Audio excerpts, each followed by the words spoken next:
আমার অবস্থাটা একটু দেখো এখন। কেন বসে আছি জানবে? এই দেখো, এইটা হচ্ছে আসল কারণ। অবস্থাটা দেখুন একবার। এখন বাজে কটা বাজে? এখন 1:38, 1:40 বাজছে।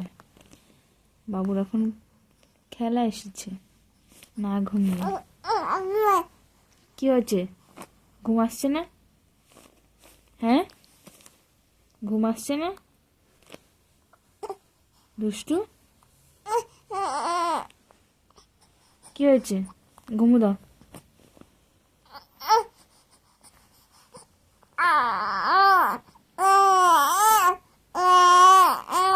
ওরে বাবা, ওরে বাবা, ওরে বাবা, কত কথা, কত কথা।